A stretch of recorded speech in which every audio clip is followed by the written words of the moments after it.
Today we're going to turn the perfect handheld bowl.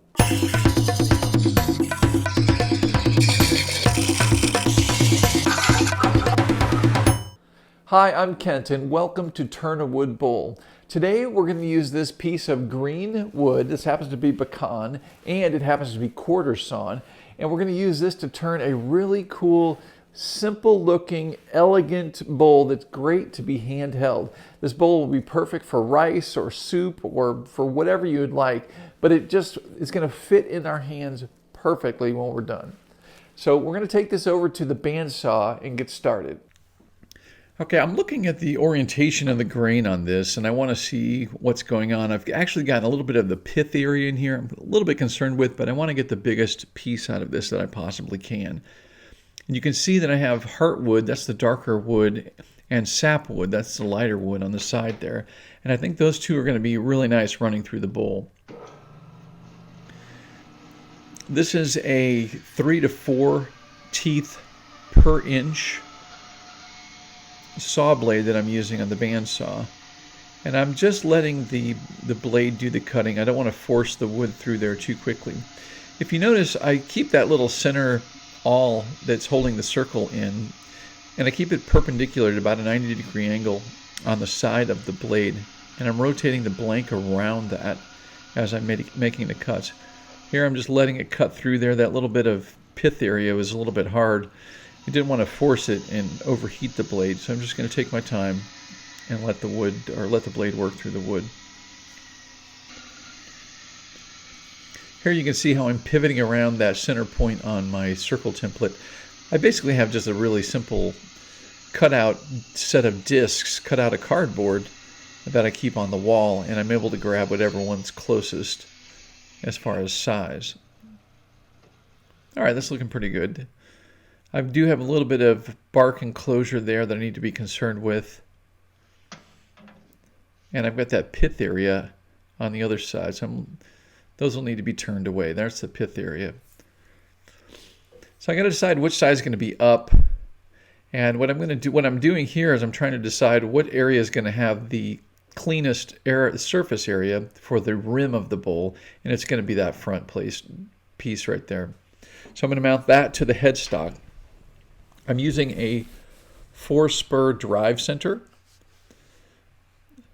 and my tail stock, and I will basically just mount this end to end on the lathe to make the exterior of the bowl.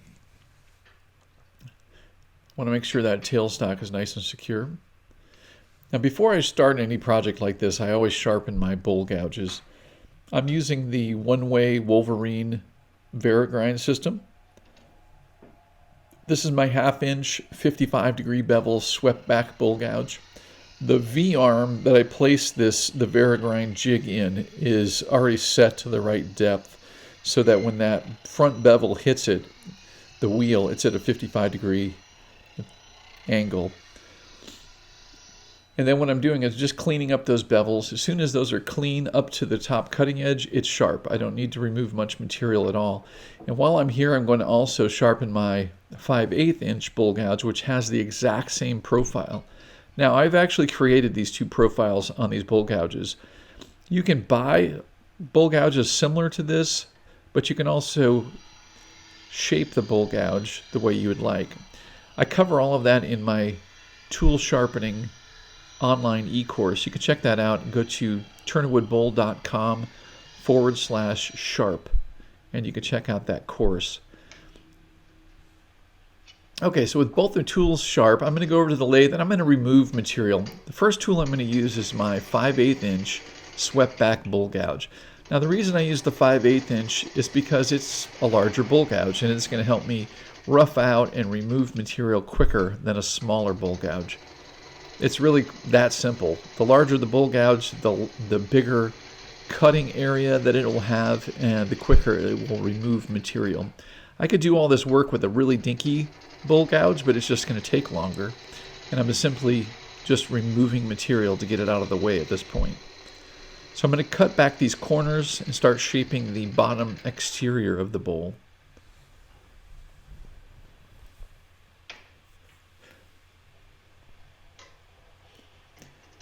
You can see I'm using a push cut. Even though I'm in a position where I'm kind of behind the push cut, it's still a push cut because the bowl gouge is pointing in the direction of which it's going and it's riding the bevel. You can see how wet this wood is with all those shavings coming off so full and almost complete.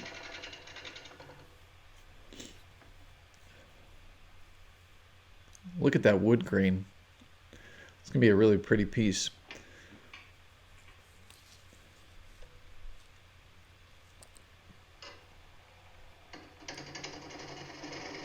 When we're turning wet wood, what's happening, and the reason why the wet wood is so enjoyable to turn, is because the cells of the wood are still filled with water, obviously.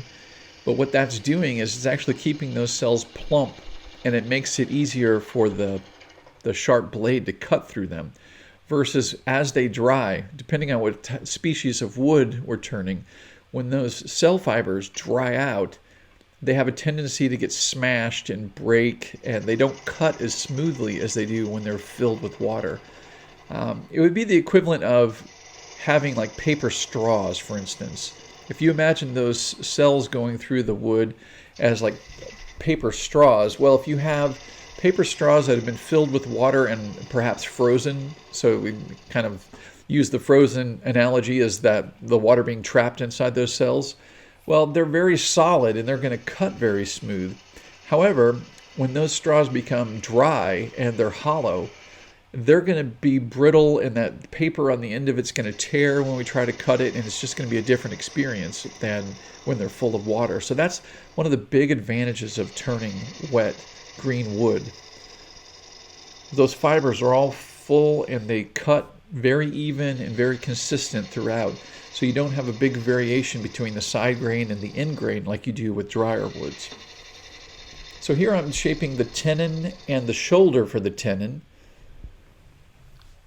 I like to establish the tenon and the shoulder so that I have a starting point and basically connecting the dots.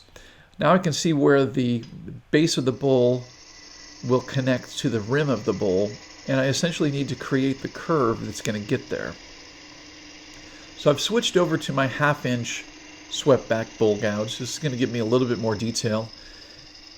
And I don't need to remove as much material here. I'm just shaping at this point. Now I'm using a scrape cut here. You notice I'm using the bottom wing and I'm not writing the bevel. That's a scrape cut. And that's just to get in there and start removing material quickly to start forming the shape of this bowl.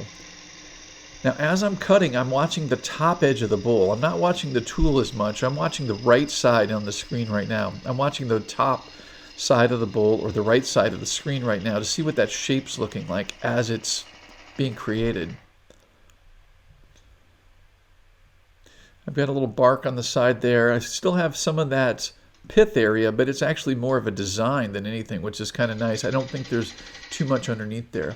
Now I'm going to do a scraping cut very carefully on the rim just to bring the rim down. It was uneven and I want to determine where the top continuous even point is for that top rim. I still need to remove more material to get that bark area off the side. So I'm going to use this scraping cut. The scraping cut held horizontal is pretty violent and it will remove a lot of material quickly, but it will also tear it out and cause scraping in that. If you're just roughing out the bowl, then that's not a big deal. If you're trying to get a finished surface, you don't really want to be doing that. So what you can do is you can do a scraping cut, but then you can drop the handle and that makes it a shear scraping cut. I'll be doing more of that in just a minute. So I'm taking my time and I'm just working the curve coming off of the shoulder, and I pretty much decided that this shoulder for this piece is going to be the base of the bowl. Many times that shoulder is just sacrificial, and I will go once the bowl is completely done and I will readdress the tenon and the shoulder and use that to make the foot of the bowl. But I can see here that I'm liking the shape and the size of that shoulder, and I'm just going to go ahead and make that the foot for this piece. So now I've got the shoulder, the bottom of the bowl established, and I have the rim established. I just need to connect those dots. Look how straight and long those ribbons are that are coming off of this. And that has to do with the fact that this is green wet wood. And we'll talk more about that in just a second. I'm liking this a lot. There's a little bit of really cool character from that center pith area. I don't think it's going to be enough to cause much structural damage. I'm probably going to leave that there. Now, right now I'm looking at the curve of the bowl. There's a little bit of a high spot here. All right, this is a shear scrape. I am dropping the handle of the bowl gouge. This is just like the scraping cut earlier. However, I'm dropping the handle. And what that's doing is that bottom wing, instead of hitting the wood at about a 90-degree angle, it's tilted at like a 45-degree angle. So this is more like shaving. And if you look at the top of the bowl, you can see the curve that I'm just subtly, very subtly changing. Now, I've said this before several times, and it's worth repeating. The exterior of the bowl is the bowl. So take your time here and make the exterior of the bowl the way you want it. The interior will mimic the exterior, and all of the shape and form is established with that exterior, so take your time. Here you can see I have that handle dropped. If you also look at the shavings here, I have they're small, wispy, some people call them angel hair shavings. That's another good indication that you're using the shear scrape. The bowl gouge is down at about a 45-degree angle, and you're just making light passes. This cut, it's more of a scrape, but this technique is so light that you can go either way against the grain direction and you really won't pull up fibers. So it's grain direction independent. So if you want to move left to right or right to left using the shear scrape, you can do that. And there I'm actually putting my hands to this bowl because I want to feel what that feels like to put my hands around this and how that's going to feel when I'm holding on to this. You can start to determine whether the shape of the bowl is the way you want it right now. While it's on the lathe, you can just take your hand and just kind of wrap it around the side of it and cup it and imagine what that's like going to be like holding it once it's complete. Now with the shear scrape, you want to take the tool rest and give yourself about a 90-degree angle for support on that, which is a little different than doing a push cut. Here I'm going to go ahead and finish up that transition between the shoulder and the base of the bowl. And I'm actually going to make the commitment right now that that shoulder is going to become the foot of this bowl. So I'm using the shear scrape to take out that high spot. Just delicately, you can see it's just shaping it. Or shaving it rather, and it's just taking off a very, very small amount. It all has to do with the pressure. Now with this particular technique, the shear scrape, you're going to want to put a lot of down pressure on the tool rest. Now I've got a video all about shear scraping if you want to check that out. It's pretty good and go into great detail about how to use the shear scrape for your finishing technique. But it will leave the surface of the bowl refined and super smooth.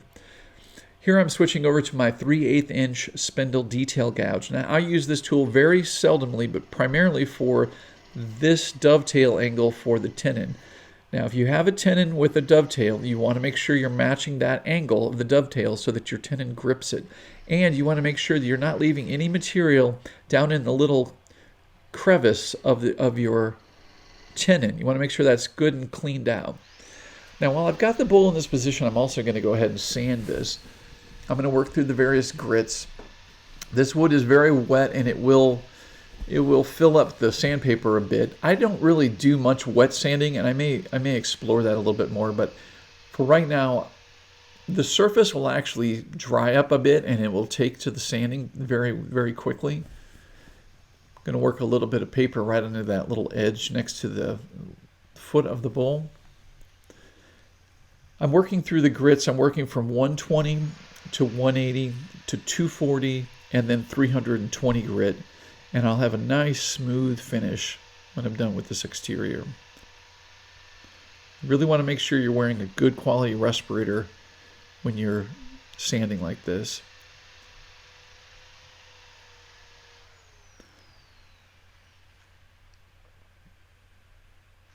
Now what I do is I sand with the lathe running, but then I come back through and I clean up any scratches that were made going across the grain.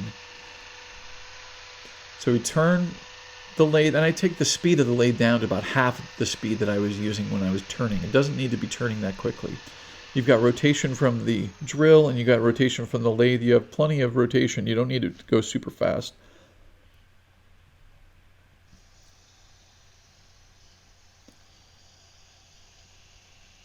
I have a video all about how to sand your bowl, and if you want to check that out, you learn all kinds of techniques there. And sanding doesn't have to be that laborious, and you can get a really good job or good finish by just taking some very simple steps.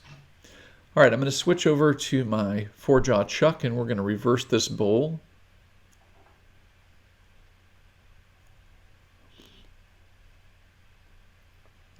Now the tenon needs to seat, the shoulder needs to seat right on the top of those jaws, and the tenon, the dovetail locks into the jaws, and you're going to have a really firm connection. All right, I'm going to level out the top of this bowl. Just making a really simple push cut. This is actually the very first cut that we go over in the wood bowl turning start to finish online e-course that I have on my website. If you go to turnawoodbowl.com/turn, you can learn all about that course. What's cool about the course is you can start off from any position that you're in now. If you've started turning and you're struggling a little bit, you could start, if you're brand new to it, you can start there, but you're going to learn how to turn with the bowl gouge. Each step that we do together, which I have exercises that I recommend everybody follows along with, you're going to learn a little bit more about the bowl gouge. And by the time you're done with the bowl, you're going to actually do all of the techniques that are required to make a bowl. And you can apply that to any bowl that you make in the future. I have hundreds of people in the class right now, and they're having a great time. It's really fun seeing how fast people learn and pick up their skills. Okay, so what I'm doing here is, my technique is I love going down the wall of the bowl first versus coring from the center out. And the reason for that is that leaves stability in the mass that's in the center of the bowl. If you're enjoying this video, do me a huge favor and click that like button below the screen. Thank you. Let's take a look at this. These are the shavings that are coming off of this bowl blank, and they're almost continuous. And that has to do what we were talking about earlier with the moisture in the wood cells. If that moisture wasn't there, this wood would be dry, and every time the end grain came around, we would be cutting off the ends of those dry fibers, and you would stop that continuous ribbon of shavings coming off.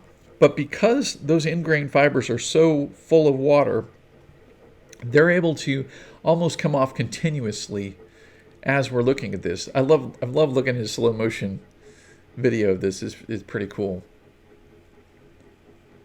But all of those breaks that you're seeing in the shavings are happening on the end grain, because that grain is basically 90 degrees to our cut.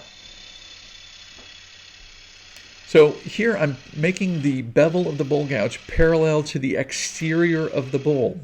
This camera position is right in front of my eyes right here. This is where I'm typically standing while I'm turning. I'm looking down on the piece, not into the bottom, like bent over. I'm looking down on this. Here I'm shaping up the rim just a little bit. I want that to tip into the bowl. Now I'm lining up the bevel with the exterior of the bowl here and keeping them parallel as I make this cut. Now look at those ribbons coming off this. It is so cool. You just do not get that with dry wood.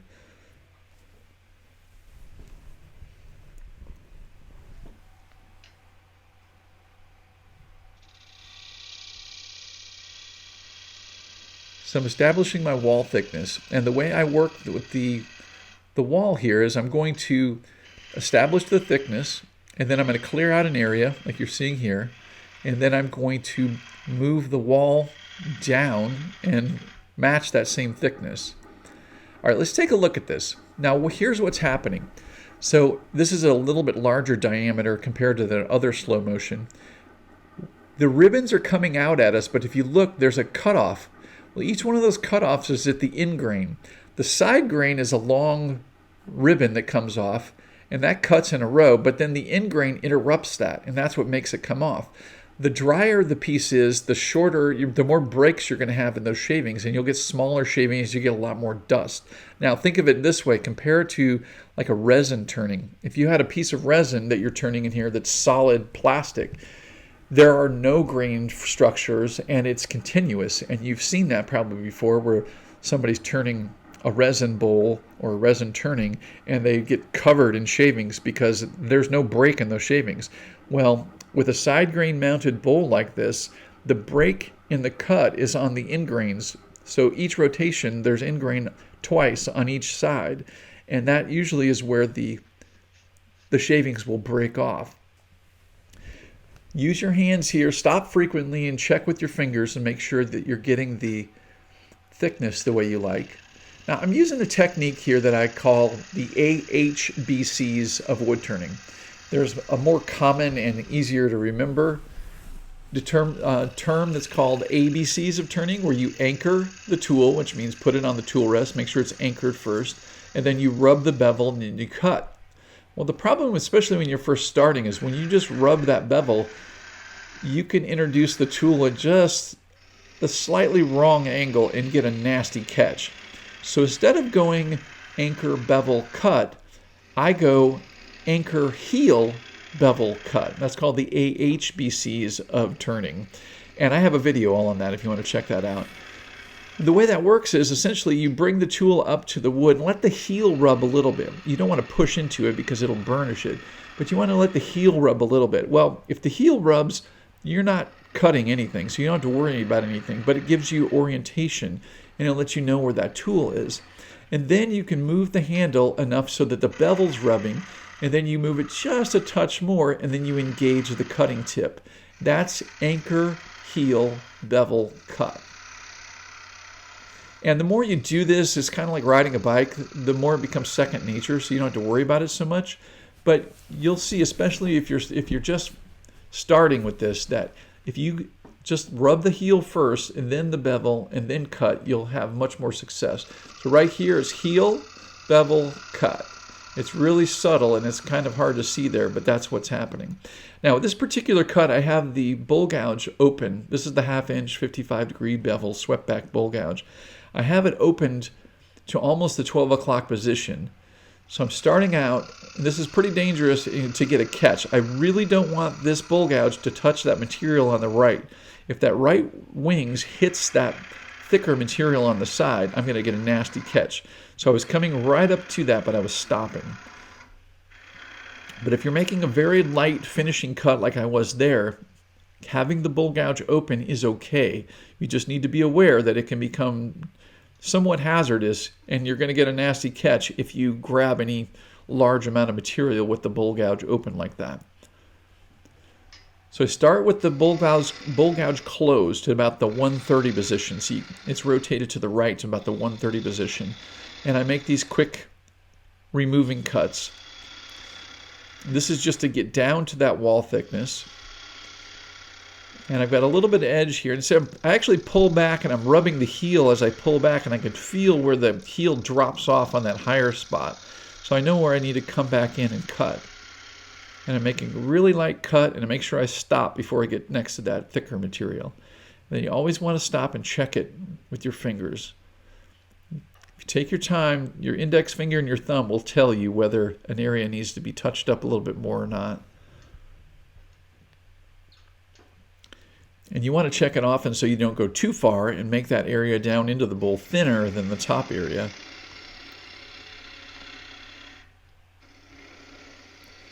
Now I'm using push cuts to the left here with the bowl gouge in about the 1030 position to quickly remove material and bring that center down.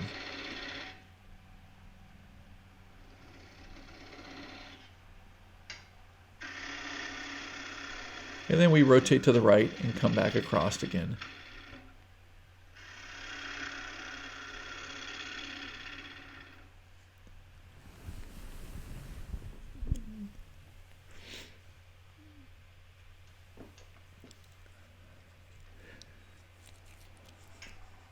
Now, even with that mass in the center, I'm turning away. I don't want to just quickly rip that out. Right now, I'm already paralleling the base of this bowl. So I'm making a curve that's going to match that bottom of the bowl. And essentially I'm just sneaking up on it until I've created the bottom of the bowl. What I'm getting at is you don't want to just quickly rough this all out and then have a flat spot or an area that doesn't quite match the curve of the bowl. Instead, you want to always be trying to get to that curve. So I'm going to bring the sides down, and here I have the bowl gouge completely open. You can see there that I was cutting almost on the front tip of that, which you've got to be really careful doing that because, again, you can get a nasty catch very quickly with that. But it makes a very good finishing cut. So it's a trade-off. It's a little bit risky, but you get a really good finishing cut with it. So here I'm feeling a little bit of variation between these surfaces. Not quite happy with that. So I'm going to kind of finesse it a little bit and just do a little bit at a time. You don't want to overcut here. You overcut and then you go too deep, and then obviously it's a lot harder putting the wood back on. So I'm going to do a cut here that's going to pull those areas together.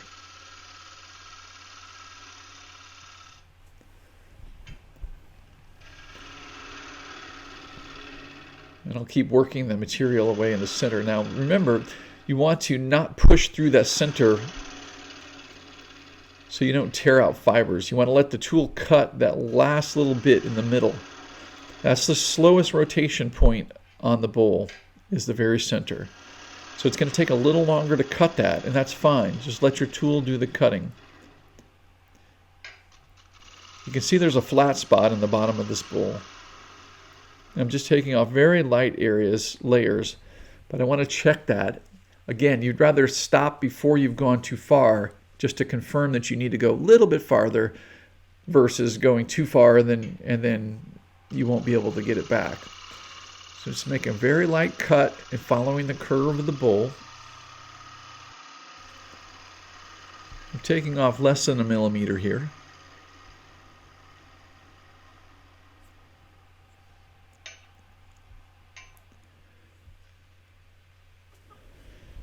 Okay, I'm seeing some variation in here, and it's not quite what I'm liking. So what I'm going to do is I'm going to do a little more refined cut, but again, super light. You can see how thin those shavings are that are coming off. And I'm going to pull all those areas together and just make a simple light cut there in the bottom of the bowl.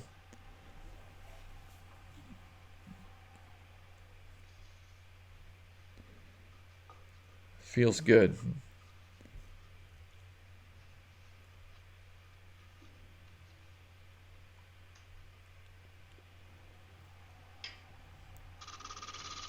Just a little bit of a high spot right there that I need to get taken out. What you don't want is you don't want to have a flat spot in the bottom of the bowl. You want the bowl to have a nice continuous curve that goes from the rim all the way across the bottom. All right, so now it's time to sand the interior. Now what I do with these thin bowls, this is probably about 1/4 of an inch, which would be, about, I got to do this for all my metric people out there. It's a lot of guys out there that like metric. I would say this is probably about 1/4 of an inch. So that's, you've got 25 millimeters in an inch. It's probably about 6 or 7 millimeters. How's that, guys? Does it sound about right? That's about the thickness of this bowl. But what I want to do is I want to give the illusion that the bowl is a little bit thinner than what you might think. The walls are evenly thick. However, right along the top rim, if you remember, I cut an angle inward towards the bowl on the rim. So what I'm doing here is I'm sanding this. I'm also sanding pretty heavily on the inside of that rim. And that's going to give a curved shape that goes into the bowl. And it's also going to make this kind of sharp edge on the outside of the rim. So it gives the illusion that the bowl is a little thinner than it really is. And it's a great way to have a good sturdy bowl that's very usable, very utilitarian and functional. But it looks elegant at the same time. Here you can see how I'm rounding over that rim from the inside. And the outside still has that full curve of the bowl. Now remember, when you're turning with the lathe running, don't ever go across and sand the center, because you're going to be sanding twice. You'll sand in front of and behind that on the opposite side of the center. You can't hit the center while it's rotating because it just won't happen. So you're going to make like a donut or a little divot around the center. So you sand up to the center but stop, and then stop the lathe, and then sand across it by hand without the lathe running. And you'll get a better finish across the middle of it. It looks like I'm going across the center there, but I'm not. I'm only pushing down on the right side of that pad, and I stop right before I get to the center of the bowl. And here I will sand across that center with the lathe off. You can see how that works.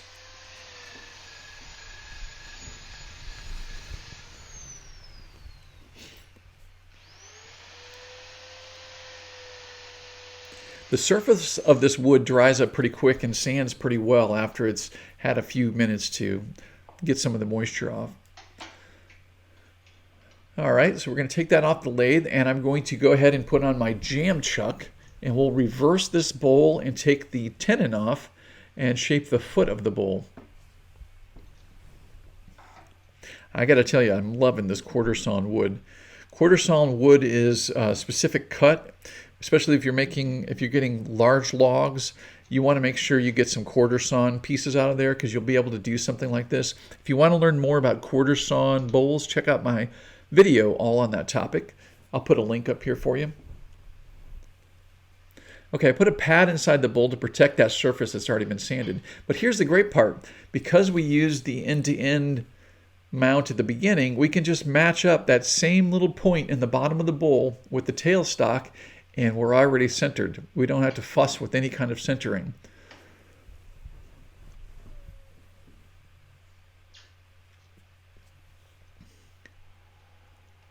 I'm going to use my 1/2 inch 55-degree bevel swept back bowl gouge and do a push cut in towards the tail, or to the headstock, to remove this tenon. I had to turn the lathe up there a little bit. It was slow from when I was sanding. I get a lot of questions about lathe speed. I don't have an RPM readout on my lathe, and that's by design. If you want to learn more about lathe speed, check out my video all about lathe speed. Okay, so the tenon's removed. Now I want to make sure that foot is nice and flush and flat. I'm going to do a push cut across the bottom. Now I'm going to scoop in towards the center. I want the foot to be concave in the middle so that it doesn't wobble on the table and the outside of this foot ring will touch. So I scoop out a little bit on the center to clean up that area. Now I've switched over to my 3/8 inch spindle detail gouge. And I'm going to reduce this nub on the bottom of the bowl with the spindle gouge. Just using push cuts in at a slight angle to narrow this nub down.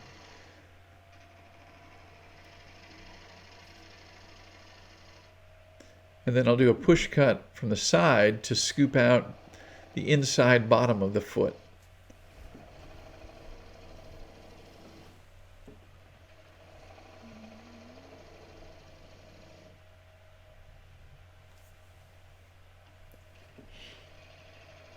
You just take your time here and you just take off a very small amount, but it's the detail and the little efforts that you're paying attention to here that make a big difference with a simple bowl like this. All right, that's about as narrow as I'm going to make the nub. I'm going to go ahead and cut into here. I'll apply inward pressure and then turn the lathe off. Many times that will sever all the fibers, but it didn't this time, so I'm going to have to take this off and cut it off. That's no big deal.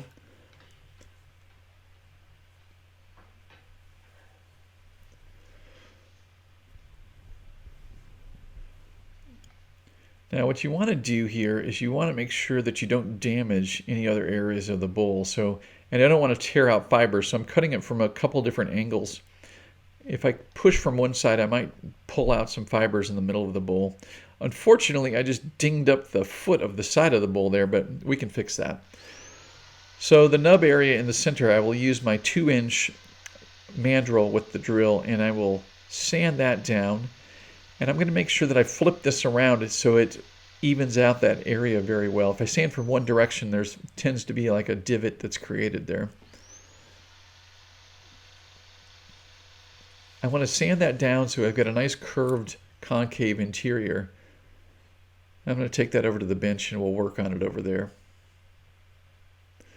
Just a little piece of sandpaper, I can clean off that nick that the knife made. Okay, now it's time to sign the bowl. I like to use a wood burner. I use a chisel point to sign my name. I used to paint signs when I was in college before the vinyl cutting machines became popular. We'd have sign brushes and lettering brushes, so we would always pull the brushes. So I've established the habit of pulling letters like this, and I think a lot of that carries over from that. So I like this chisel point. There are other pin-like tips for this burner as well. I'll put a link in the description below if you want to check that out. Okay, so it's time to apply finish. I'm going to apply Danish oil to this. This is tried and true brand Danish oil, which is pure linseed oil and nothing else. There's no dryers, metals, or anything else in it. It's food safe. It's a great product. Now, some people ask me, wait a minute, if this bowl isn't dry, this is wet wood, why would you put a finish on it? Well, believe it or not, the oil finish is going to penetrate the wood just a little bit, and you're going to need multiple layers of this oil anyway to really get a good finish on it. But putting it on while it's wet is almost like anchor seal in a mild version. What this is doing is it's going to clog up some of those ingrained pores. The end grain are like hollow straws. They're going to let the moisture out very quickly. The side grain are like the side of the straws. They're sealed up, and they're not going to let the moisture out as quickly. So when we have problems with cracking, it's because the moisture leaves too quickly from that end grain. Well, with the oil on the surface, it helps slow that process down. Now, the moisture will still leave it. It doesn't seal it in completely. The moisture will come out of it, but I've found by using this technique, it lets the bowl dry a little more evenly. Look at that texture. And that's what I was looking for, a handheld bowl that has a really good feel to it. And man, oh man, that heartwood is just absolutely gorgeous. Really happy with this piece. It's just a gorgeous wood to be working with.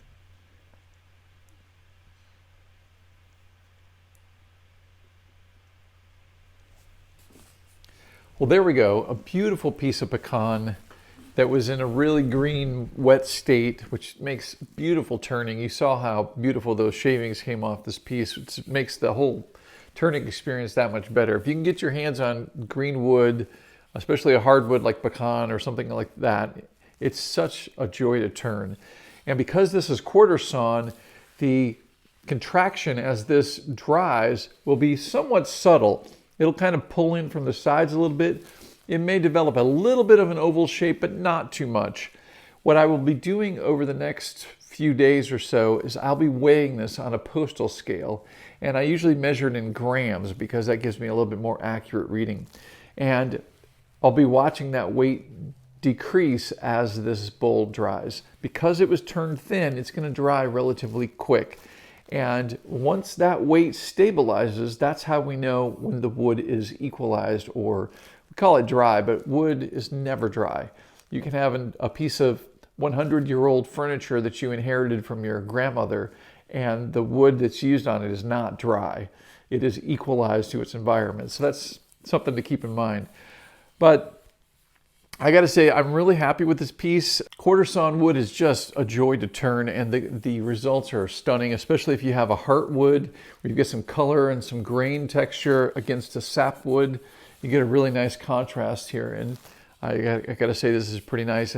And to be able to shape this so that it's curving and feels really nice when it's held, that's also a huge plus. This is a great bowl to have and to serve something from and just really enjoy.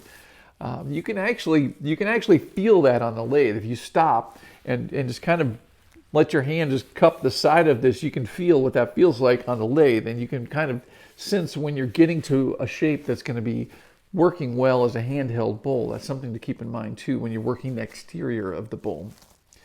All right, guys, I hope you've liked this video. If you have, please click that like button. It's super important. Click the like button on this video and any other videos you see on my channel that you happen to like.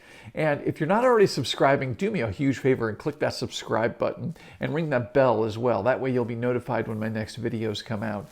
And as always, until next time, happy turning.